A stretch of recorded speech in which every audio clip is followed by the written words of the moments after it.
Today I have a different video for you. We will dive into the world of loan apps. I will explain how they work and my personal experience with them. So let's get started.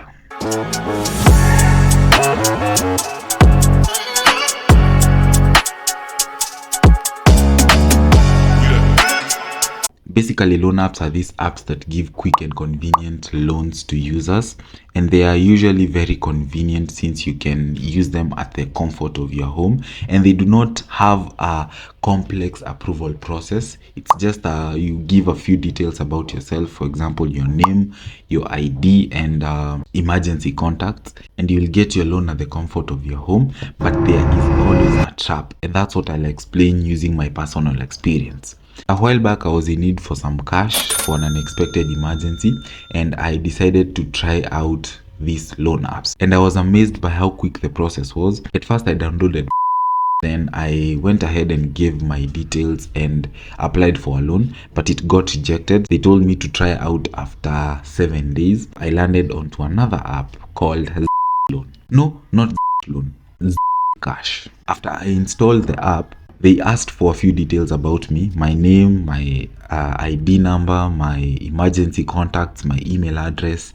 I had applied for 3,000 shillings loan, and it took a few minutes and it was approved. This is where the trap was. I thought I was going to get 3,000 Kenyan shillings, maybe a 200 shillings interest, because the loan was due 8 days. I wondered why they gave me 2,200 Kenyan shillings. I went to see the invoice in the app. I was supposed to pay, the loan amount I was supposed to pay is 3,000, yes, but I will receive 2,100 because I don't know, 700 is used for service fee, 100 is used for transaction, 700 shillings for service fee. What? What? I decided to take it as the interest. Okay, the 900 was to be the interest. If you do the math, let's do the math. Okay, the loan I was supposed to pay was 3,000 Kenyan shillings, but I received 2,200. So let's take 2,100, sorry. So let's take 900 to be the interest. So 900 divide by the loan amount I received, that is 2,200 Kenyan shillings. You multiply that by 100, you get 40.9. 40.9% was the interest in 8 days. Got him. But now I couldn't do anything because they had already given me the loan and they had already dispatched the money to my M-Pesa. So I was curious and I decided to check out other loans, like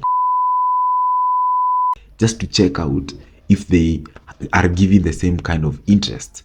And I discovered one that was giving me a loan of 3,000 Kenyan shillings with an interest rate of 957. So if you do the quick math, 957 divided by 3,000, you multiply by 100, you get an interest of 32%.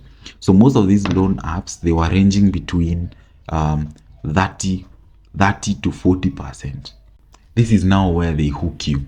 Okay, they give you a convenient loan. The moment you pay it on time, they increase the limit crazily. For example, after I paid off the 3,000 loan, my loan limit went from 3,000 to 18,000 Kenyan shillings. Some of the ways they can hook you is through push notifications, where they push notifications to your mobile phone, whether it's through SMS, through emails, through the app itself, the in-app notifications. They will always push these notifications to you. So keep on reminding you that we do exist and we are giving quick loans. Okay. The second way they can hook you is through gamification. This is where they make like the lending or the borrowing of the money, they make it seem like a game. So most of these apps, if at all not all of them, a large number of these apps are owned by one person because they have the same interface, they have the same process. And it would make sense because if this guy owned only one app, okay, this means that only one category of people will, like, one person will make a loan at one time. But if they own a bunch of apps, for example, if they own loan app A, B, C, and D, okay, a person who borrows from app A can also borrow from B, C, and D. Either they are owned by one person or they were developed by one person who didn't want to do any job, so they decided to use the same code, just different colors and different designs and everything, but everything else is the same. Even the font, I realized even the font is also the same. Okay, so we were talking about gamification. Once you are in the app, you'll realize that we have things like coupons, we have things like points. So for example, in this specific app, after I paid off, because I didn't pay it all at once, after I paid off the first installment of 500 shillings, I gained 15 points for paying off that. That's now gamification. The same way in a game, after you bridge a level, you get some points. The other way they can hook you, rewards, for example, earning through referrals. For example, if you refer someone to the app and they take a loan and repay it, you gain some money. For example, the app I used, they were giving 500 shillings reward for referrals. The other way they can also hook you is through ads. For example, how I got to like know a certain app, they are pushing ads on YouTube. So many apps. Tips for borrowing. So when you're like borrowing money through these apps, if you have to, if it's the last option you have, make sure you read through the terms and conditions carefully. Look for the app with the lowest interest rate and borrow what you can afford to repay back on time.